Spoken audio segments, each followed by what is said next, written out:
आदाब, खास बात इंडिया में आपका इस्तकबाल करते मैं हूं आपके साथ सना वारिस। खबरों की शुरुआत। अयोध्या अराजी तनाजे पर कल यानी 4 जनवरी को सुप्रीम कोर्ट समाअत करेगा। सुप्रीम कोर्ट में इस अर्जदाश्त पर समाअत होगी कि जिसमें मामले की जल्द समाअत की अपील की गई है। मामले की समाअत चीफ जस्टिस रंजन गोगोई और जस्टिस संजय किशन कौल की बेंच करेगी। कल सुप्रीम कोर्ट हरिनाथ राम की दाखिल करदा मफाद आमा की अर्जदाश्त पर भी समाअत करेगा। इस PIL में अयोध्या तनाजे की समाअत एक मुकर्ररा वक्त के अंदर करने की अपील की गई है।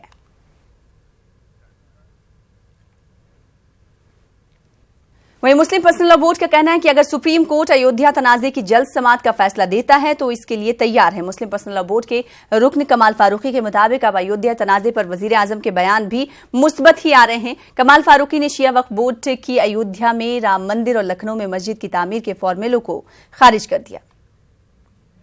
बाबरी मस्जिद तनाज़े को लेकर कल से समाअत शुरू होनी है। हमारे साथ कमाल फारूकी हैं, all India Muslim personal law board के मेंबर हैं। फारूकी साहब, प्रधानमंत्री नरेंद्र मोदी साहब ने बहुत सारी बातें कही, लेकिन उन्होंने ये ज़रूर कहा कि कांग्रेस व्यवधान न डाले, रुकावट न बने। क्या आपको लगता है कि इस मामले की सुनवाई जल्दी होनी चाहिए?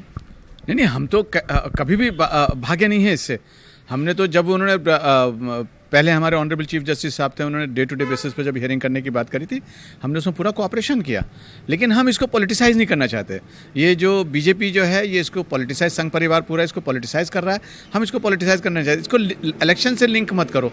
और मेरे ख्याल से शायद मुझको लगता है कि ऑनरेबल प्राइम मिनिस्टर साहब को भी इस बात की अकल आ गई है कि इसको बहुत ज़्यादा इस तरह से पॉलिटिसाइज करेंगे तो ये फैसला तो करा नहीं पाएंगे किसी तरह से इन 2-3 महीने के अंदर।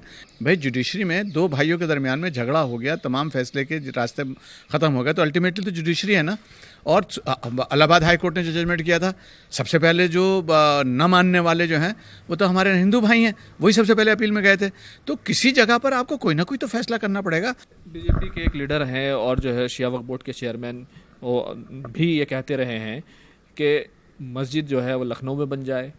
आज बीजेपी एक लीडर ने दावा किया कि अयोध्या में मंदिर बनेगा और लखनऊ में मस्जिद बनेगी। इस तरह का एक फार्मूला अंतर्राष्ट्रीय स्तर पर, बैनुल अक़वामी सतह पर तैयार हो चुका है।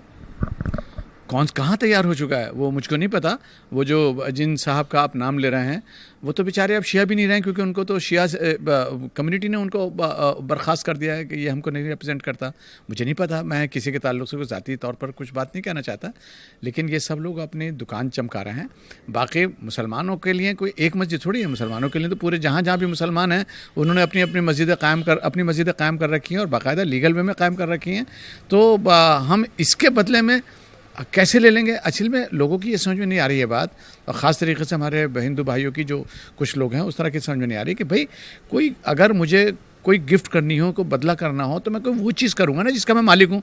जिस चीज़ का मैं मालिक नहीं हूँ उसके ऊपर मैं किस तरह से दुकानदारी कर सकता हूँ। अच्छा, एक बात ये भी है कि जिस तरह से सभी हिंदू पक्ष तो चाहता ही है कि जल्द से जल्द सुनवाई हो। क्या मुस्लिम पर्सनल लॉ बोर्ड कल की सुनवाई के लिए तैयार है? अगर जल्द की कोई डेट लगती है तो क्या आप लोग तैयार हैं?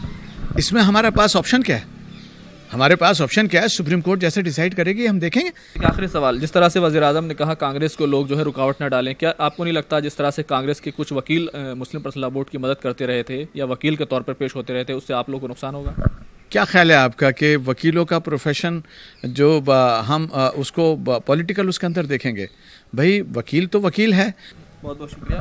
तो ये थे कमाल फारूकी जो बता रहे थे कि मुस्लिम पर्सनल लॉ बोर्ड पूरी तौर से तैयार है और वो ये नहीं चाहता कि डिले हो। जिस तरह से सुप्रीम कोर्ट चाहे इस मामले की समाअत करे, पर्सनल लॉ बोर्ड तैयार है। कैमरामैन अंकित जैन के साथ खुर्रम शहजाद, न्यूज़ 18 दिल्ली। राम मंदिर तामीर पर पीएम मोदी के बयान के बाद कुंभ मेले में आए साधु संतों का नया रुख सामने आया है। स्वामी नरेंद्र आचार्य की जानिब से कुंभ मेले में कई मकामात पर राम मंदिर के ताल्लुक से होर्डिंग लगाई गई हैं। होर्डिंग्स के जरिए बीजेपी पर राम मंदिर के मामले पर हमला बोला गया है। होर्डिंग्स में लिखा गया है कि जन्मभूमि पर अगर राम का अधिकार नहीं तो राम तेरे मुल्क में हिंदू होने पर अफसोस है। आपको बता दें कि 31 जनवरी और 1 फरवरी को इलाहाबाद में VHP का धर्म संसद हो रहा है। उम्मीद जताई जा रही है कि धर्म संसद में राम मंदिर के ताल्लुक से दबाव बनाने की हिकमत अमली तैयार की जाएगी। एक बार फिर से संत यहां से हुंकार भर रहे हैं। मेला क्षेत्र में 31 जनवरी और 1 फरवरी को विश्व हिंदू परिषद की धर्म संसद भी होने जा रही है। इसमें भी साधु संत निश्चित तौर पर राम मंदिर को लेकर मांग करेंगे, चर्चा करेंगे। तो ये बात सही है कि अब पीएम मोदी के बयान के बाद मंदिर को लेकर एक बार फिर से प्रयागराज कुंभ मेले से मांग उठेगी और साधु संत इसकी मांग पुरजोर तरीके से कर सकते हैं। कैमरा पर्सन संजीव मिश्रा के साथ सर्वेश दुबे, न्यूज 18 प्रयागराज। उधर इलाहाबाद में कुंभ मेले की शुरुआत से पहले यहां हिंदू मुस्लिम एकता का बेमिसाल नजारा देखने को मिल रहा है। अखिल भारतीय अखाड़ा परिषद के पेशवाई जुलूस में पहली बार बड़ी तादाद में मुसलमानों ने भी शिरकत की। साधु संतों के जुलूस में शामिल होकर उलमा ने समाज को एक नया पैगाम देने की कोशिश की है।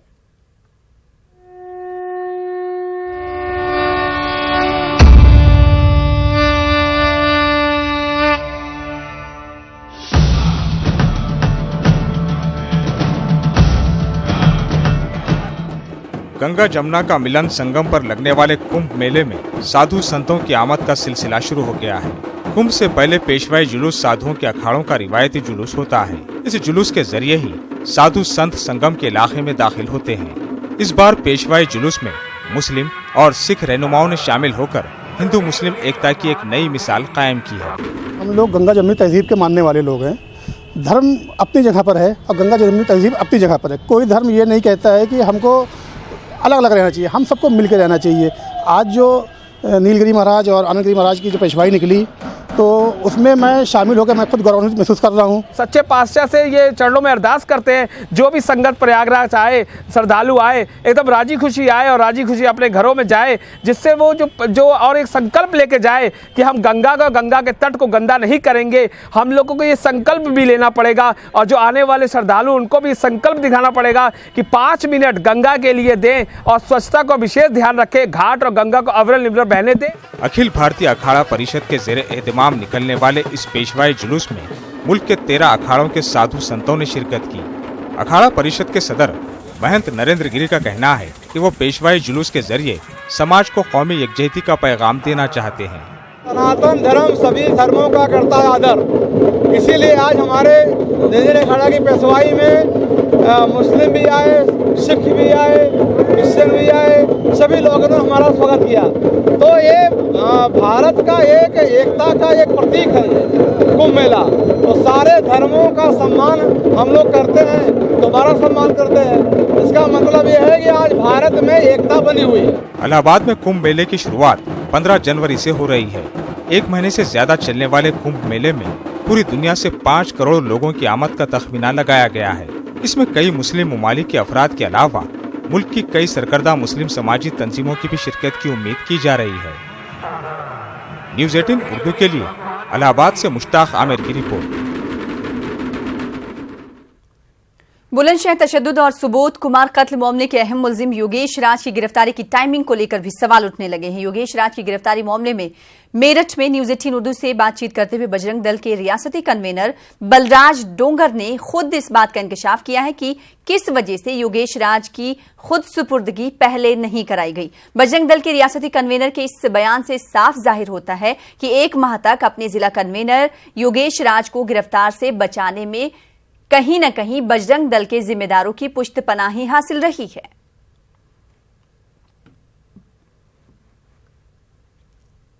नट पकड़ा गया, उससे पहले तो मुख्य आरोपी योगेश राज को बनाया था। हमने कहा था कि इसकी पूरी छानबीन कर लीजिए, अपराधी के हम साथ नहीं है, लेकिन कार्यकर्ता अगर निर्दोष है तो उसके हम साथ खड़े हैं। पहले भी खड़े थे, आज भी खड़े हैं। और उसकी ये दोनों अलग अलग घटनाएं हैं। एक 9:30 बजे की घटना है और एक 1:30 बजे की घटना है। 9:30 बजे की घटना में योगेश राज था, उस घटना में बवाल नहीं हुआ। बवाल 1:30 बजे की घटना में होता है। 1:30 बजे हमारा कार्यकर्ता उपस्थित ही नहीं था। और जहां तक उसका विषय है, आप प्रशासन स्वतंत्र है। और मध्य प्रदेश में कमलनाथ हुकूमत से मुस्लिम तंजीमों की नाराजगी बढ़ती जा रही है। हालांकि कमलनाथ हुकूमत को मध्य प्रदेश में कायम हुए सिर्फ 2 हफ्ते ही हुए हैं, लेकिन इन 2 हफ्तों में हुकूमत ने जिस तरह से ऐलानात किए हैं, इससे अक़लियती तंजीमें खुद को ठगा हुआ महसूस कर रही हैं। अक़लियती तंजीमों का कहना है कि वजीर आला कमलनाथ और उनकी काबीना के जरिए जो ऐलानात किए गए हैं, उनमें किसानों की कर्ज माफी से लेकर मंदसौर पुलिस फायरिंग, पटलाव और बालाघाट बम ब्लास्ट की तहकीक के अहकाम जारी किए जा चुके हैं। लेकिन मॉब लिंचिंग और भोपाल जेल ब्रेक मामले की तहकीक को लेकर हुकूमत अपना मौक़िफ़ वाज़ेह नहीं कर रही है। कमलनाथ हुकूमत के इक़दाम से मुस्लिम तंजीमों की नाराजगी को लेकर हमारे नुमाइंदे मेहताब आलम ने भोपाल में मुस्लिम तंजीमों के नुमाइंदों से खास बातचीत की। मध्य प्रदेश में कमलनाथ की हुकूमत बनने के बाद बहुत सारे ऐलान किए गए, किसानों की कर्ज माफ़ी हो या फिर मंदसौर गोलीकांड की जांच हो, पेटलावद हो, बालाघाट हो या दूसरे मामले हैं, उस पर बहुत सारे काम किए जा रहे हैं। लेकिन अगर अल्पसंख्यक समाज की बात की जाए, उनके जो मुतालबात थे उस पर काम नहीं हो रहा है। इस पर बातचीत करने के लिए अल्पसंख्यक समाज की जो तंजीमें हैं उनसे बात हमारे साथ मौजूद है। माहिर साहब, आप मुस्लिम विकास परिषद के सदर हैं। आपने 12 सूत्री जो है 12 नुकाती मेमोरेंडम दिया था, क्या हुआ आज तक? देखिए, उसमें अभी तक तो कुछ किया नहीं है, जबकि जिस दिन से कमलनाथ जी आए हैं बहुत ली उन्होंने ली हैगी, तो जब से वो एक्शन में रहेंगे, चाहे वो जांच की बात हो, चाहे जो उन्होंने जो घोषणाएं की हैं अपने मैनिफेस्टो में उसकी बात हो, एक के बाद एक लगातार घोषणाएं कर रहेंगे और इम्प्लीमेंट करने की बात भी करेंगे। यहाँ तक उन्होंने कहा है कि जो कलेक्टर और जो लोग हैं वो इस पर इम्प्लीमेंट करेंगे और घोषणा वही लोग करेंगे। हमने 12 सूत्रीय ज्ञापन एक मांग पत्र दिया था जो मध्य प्रदेश के मुस्लिम समाज से मुताल्लिक़ था, लेकिन अभी तक उस पर किसी किस्म की कोई भी एक बिंदु के ऊपर किसी भी प्रकार की घोषणा अभी तक नहीं की गई है। और उसके अलावा हमारे जितने भी अदारे हैं, चाहे वक्फ बोर्ड हो, चाहे मदरसा बोर्ड हो, मसाजिद कमेटी हो, चाहे आयोग हो, सारे के संग जितने भी हैं सब पंगु बने हुए हैं। तो जफर साहब, क्या आपको लगता है कि सरकार जो है मुसलमानों के जो मामले हैं उसको पसे पर्दा डाल के जो है अपनी सियासत को चमकाना चाहती है, या वो सॉफ्ट हिंदुत्व की बैसाखी से उतरना नहीं चाहती? सॉफ्ट हिंदुत्व क्या, वो तो धीरे धीरे संपूर्ण हिंदुत्व की ओर बढ़ रही है। कांग्रेस का कभी भी मंशा मुसलमानों की अक़लियतों की भलाई करने की नहीं रही। कांग्रेस ने हमेशा वोट बैंक समझा है, सिर्फ वोट लेने के लिए इस्तेमाल करा है मुसलमानों को, उनकी भलाई के लिए कभी कुछ करने की कोशिश करी नहीं। सिमी के नाम पे जो हत्याकांड हुआ था, मैं इसे कभी भी एनकाउंटर नहीं कहता, मैं इसे कहता हूँ जघन्य हत्याकांड था। जेल से कैदियों को निकाल के ले जाके पुलिस द्वारा मारा गया। उनकी जांच की बात चुनाव से पहले कमलनाथ हो या माधवराव सिंधिया हो या कांग्रेस के दूसरे दीगर नेता हो, सब ने कहा था कि अगर हम सत्ता में आए तो हम इसकी जांच कराएंगे। मगर जब से इस सत्ता में आए, मुसलमानों के जो भी इश्यूज हैं, चाहे वो सिमी के हत्याकांड वाला मामला हो या मंदसौर के अंदर मुसलमान महिलाओं के ऊपर हमला करा गया था गौ आतंकियों द्वारा, और जो गौ आतंकियों द्वारा सीहोर में भी हमला करा गया था, और गौ आतंकियों द्वारा जो मध्य प्रदेश में अलग अलग जगहों पे वारदातें की गई हैं, उनके अंदर बहुत हल्की धाराओं में उनको मुकदमे कायम करे गए। उर्दू टीचर्स के अपॉइंटमेंट को लेकर बात की गई थी, लेकिन अभी हम देख रहे हैं कि जो है बहुत सारे जहाँ पे ऐलानात हुए उसमें उर्दू टीचर का मामला कहीं नजर नहीं आ रहा है। हाँ जी, ये अलमिया है। मध्य प्रदेश में एक बड़ी तादाद उर्दू पढ़ने बोलने वालों की है, लेकिन दिग्विजय सिंह सरकार में दिग्विजय सिंह कमेटी बनी थी और बाद में फिर एक अजीज़ कुरैशी कमेटी बनी थी उर्दू ज़बान और अदब के फ़रोग़ के लिए, लेकिन वो उसकी सिफारिशात को कभी इम्प्लीमेंट नहीं किया गया। दूसरी ये है कि पिछले 15 साल के दौरान तकरीबन जो है 2-4 गिनती के उर्दू असातिज़ा का तकर्रुरी हुआ है, बल्कि डाइट की 50 जो मंजूर शुदा दिग्विजय सिंह सरकार के पोस्टें थी उनको भी ख़त्म कर दिया गया है। तो मैं तो चाहूँगा कि उर्दू ज़ुबान और अदब के फ़रोग़ के सिलसिले में हुकूमत फौरी तवज्जो दे और उर्दू असातिज़ा का अपॉइंटमेंट किया जाए। साथ ही उर्दू ज़ुबान और अदब के फ़रोग़ के जो इदारे हैं उन पर सख्ती से जो है क़वानीन को नाफिज किया जाए, जो उसूल व ज़वाबित हैं उनके तहत ही कार्रवाई की जाए, ये ज़रूरी है। मध्य प्रदेश में नई सरकार बनने के बाद यहाँ के मुस्लिम समाज को, यहाँ की मुस्लिम तंजीमों को जो उम्मीदें थी वो उम्मीदें कहीं पर नज़र नहीं आ रही, क्योंकि बहुत सारे ऐलान हुकूमत के जरिए किए गए, उनके मंत्रियों के जरिए किए जा रहे हैं, लेकिन उसमें अक़लियतों की बात करें, अक़लियती तबके के मफादात की बात करें, अक़लियती इदारों की बात करें तो वो कहीं नज़र नहीं आ रहा है। कैमरामैन मोहसिन खान के साथ महताब आलम, न्यूज़ 18 भोपाल। आगे बढ़ेंगे। कोलकाता की महाजती सदन में जमीयत उलमा हिंद की 100 साला तकरीबात के मौके पर मुनक्कदा इजलास में मगरबी बंगाल के रियासती वजीर सिद्दीकुल्लाह चौधरी ने मदारिस में रिसर्च व तरबियती सेंटर बनाने पर जोर दिया। इन्होंने 19 जनवरी को कोलकाता के ब्रिगेड मैदान में होने वाली ममता बनर्जी की महारैली को काफी अहम करार दिया। प्रोग्राम में जमीयत उलमा हिंद ने भी इस रैली की हिमायत का ऐलान किया है। जमीयत के मुताबिक बीजेपी की पॉलिसी के खिलाफ ममता बनर्जी एक पहाड़ की मानिंद हैं। 19 को जो हो रहा है पूरे हिंदुस्तान के लोगों में, पब्लिक में, पॉलिटिकल लीडर में इस वक्त ये बात खुल के आ चुकी है कि बीजेपी के खिलाफ, आरएसएस के खिलाफ, मोदी के खिलाफ किसकी आवाज़ में दम है, कौन मजबूत है। इसमें ये सबको पता लग गया। एक ममता बनर्जी और उसकी हुकूमत टीएमसी की है जो बहुत बोल्ड है। तो उस सेकुलर कैरेक्टर में सब चाहते एक छत्ते में हम आए। दीदी की जानिब से उनको सबको बताया गया वो आएंगे। एंटी बीजेपी कोई बड़ा फोकस यहाँ इंशाल्लाह सामने आएगा। झारखंड के आलिम और फाजिल के तलबा को इस साल भी एकेडमिक काउंसिल के तहत इम्तहानात में शरीक होना पड़ेगा। दरअसल रांची यूनिवर्सिटी के जरिए आलिम व फाजिल इम्तहानात के ताल्लुक से शर्त लगाए जाने के बाद एकेडमिक काउंसिल ने इम्तहानात के इनेकाद का फैसला किया है। मदरसा असातिज़ा ने वाजे कर दिया है कि जिस मदरसा के नाम पर 5 एकड़ जमीन है, वैसे ही मदरसे के आलिम व फाजिल तलबा के लिए इम्तहानात के इनेकाद करने के ताल्लुक से रांची यूनिवर्सिटी ने शर्त लगाई है, जबकि इस जुमरे में रियासत में एक भी मदरसा नहीं है।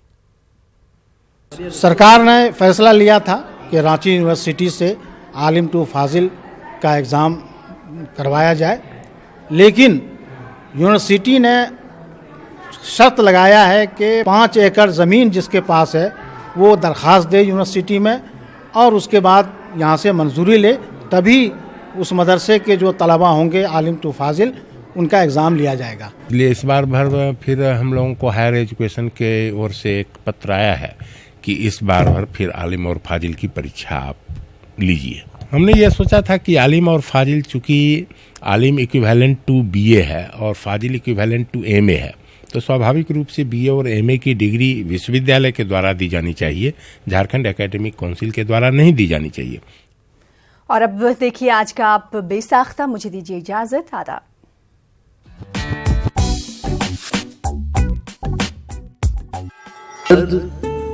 इतना न पालिए साहब, बात इतनी न टालिए साहब, कोई मंजिल तो ढूंढिए आखिर, कोई मंजिल तो ढूंढिए आखिर, कोई रास्ता निकालिए साहब, कोई मंजिल तो ढूंढिए आखिर, कोई रास्ता निकालिए साहब, बात इतनी न टालिए साहब, दर्द इतना न पालिए साहब, कोई रास्ता निकालिए साहब, कोई रास्ता निकालिए साहब।